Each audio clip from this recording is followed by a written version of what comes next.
Right now in the US, from the folks who I've spoken with in law enforcement and also at the relevant regulatory agencies, there is awareness of these new technologies.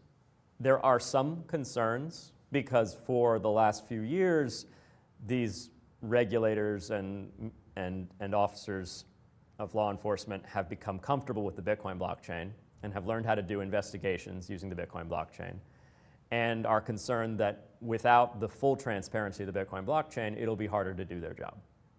But that said, these are just new concerns, and I have not seen or heard of anyone calling specifically for heavy-handed regulation in the way that you have in some other countries around the world, for a ban or anything like that, or even for direct regulation of those who do protocol development in these technologies. And Coin Center would, of course, be against any kind of ban or direct regulation, and it would, of course, be a huge detriment to people who want to build these technologies in the United States. But I don't think any of that is anywhere on the near horizon. And I think there's a good case to be made that the best way forward for both regulators and for the technology is to continue focusing on the intermediaries, is to continue focusing on the gateways between dollars and the cryptocurrency.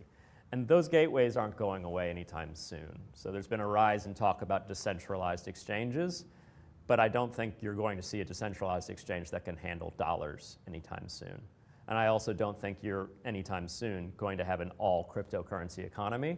And so people will be going back and forth between dollars and cryptocurrency. And that intermediary that facilitates that transaction is the one upon whom it's reasonable to put Bank Secrecy Act and financial surveillance obligations.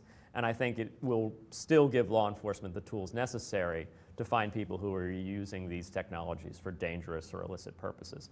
And the DFS announcement with respect to allowing Gemini to trade Zcash, I think, echoes that sentiment or represents that sentiment. We still can achieve our regulatory objectives even in a world where we have privacy on the blockchain.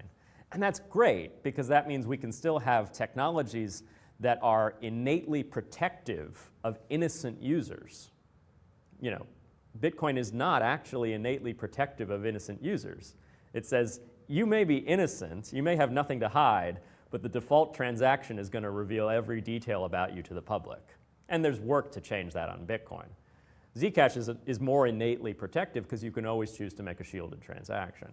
So it's good that regulators recognize the value of that and understand that while it carries some risks or maybe changes the way that we have to think about investigations or anti-money laundering compliance, that those challenges or changes are surmountable and that there's a way forward both for the technology and for law enforcement and government.